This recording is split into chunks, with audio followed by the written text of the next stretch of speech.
Bonjour à tous, voici un tutoriel qui va traiter de l'imagerie dans Logos et de la possibilité de coupler directement un capteur RVG à l'imagerie Logos sans passer par le logiciel dédié à ce capteur que l'on paramètre généralement par le biais d'une passerelle dans Logos. Donc on peut se passer de ça et avoir directement les images du capteur dans le module imagerie d'un patient. Donc pour ça, le gros avantage que ça va fournir, c'est que premièrement, on a les images directement dans Logos, dans le module imagerie. On peut même avoir, si on fait un clic droit sur le module imagerie, on a du coup la petite palette d'images qui apparaît, que l'on ouvre ici, et on peut avoir les clichés qui apparaissent dans la palette d'images. Là actuellement c'est vierge, mais je vais vous montrer, je vais en importer tout à l'heure et elles y apparaîtront.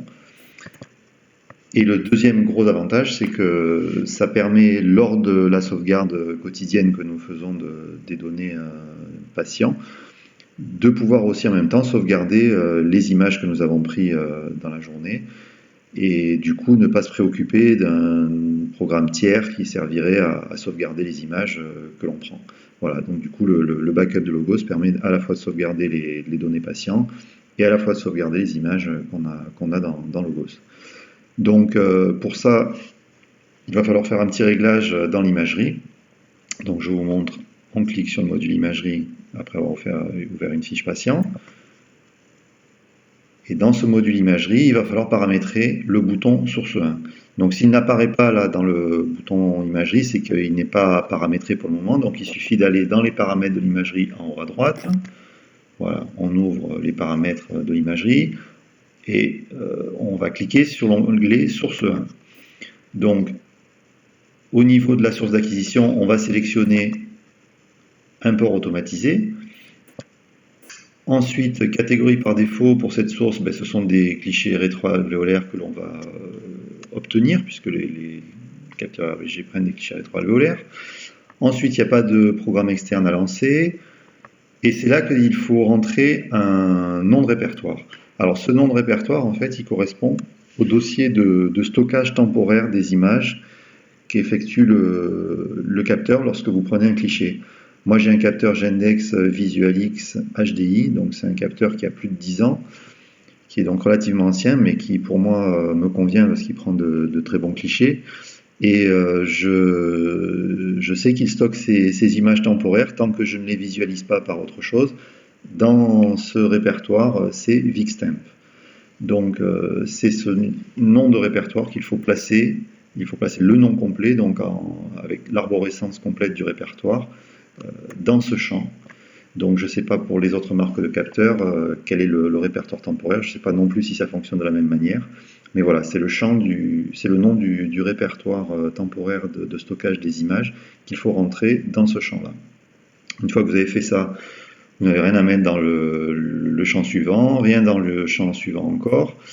Et il faut cocher après récupérer toutes les images du répertoire, comme ça va permettre, si vous avez pris 2 tirs consécutifs suite à un patient qui vous dit que le capteur a bougé ou vous l'avez vu bouger au moment de prendre le tir, vous en reprenez un tout de suite après sans vérifier, vous aurez du coup 2 images dans le répertoire VixTemp.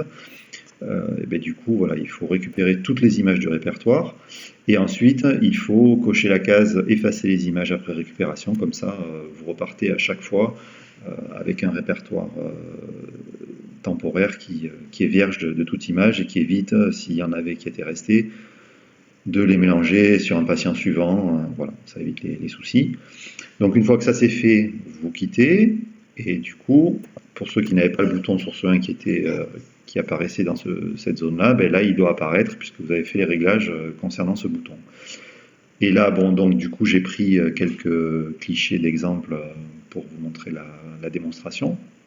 Je vais maintenant cliquer sur le bouton source 1, donc je n'ai pas vérifié, mais je sais, a priori, mes clichés sont dans le répertoire VixTemp. Je clique sur le bouton source 1, et automatiquement, voilà, j'ai mes clichés qui apparaissent, j'en ai pris 3, qui apparaissent en bas de cette zone-là, donc on peut ouvrir une image, la manipuler, la faire tourner, régler la luminosité, le contraste, faire ce que l'on veut avec. Voilà. Donc c'est aussi simple que ça, et du coup vous avez vos images qui apparaissent dans l'imagerie directement, qui sont stockées dans les fiches patients. Ensuite, si vous quittez le module imagerie, vous faites un clic droit sur le bouton imagerie ici, vous allez avoir la petite palette qui va apparaître mais qui n'est pas développée, et en cliquant sur le sigle moins, hop, vous développez la palette et vous avez vos petites images qui apparaissent, voilà, qui se retrouvent là. Vous voulez l'agrandir, vous cliquez ici, et voilà. Voilà, donc c'est aussi simple que ça.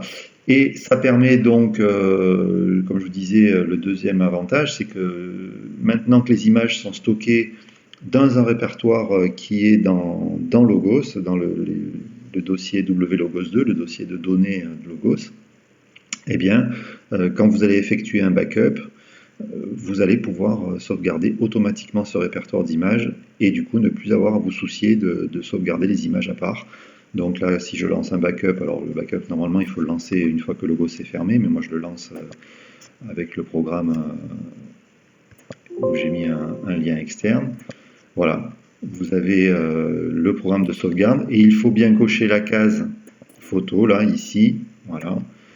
Et c'est puisque les images que vous avez prises vont se stocker dans ce répertoire photo qui est situé dans le dossier WLogos2, patient, photo. Voilà.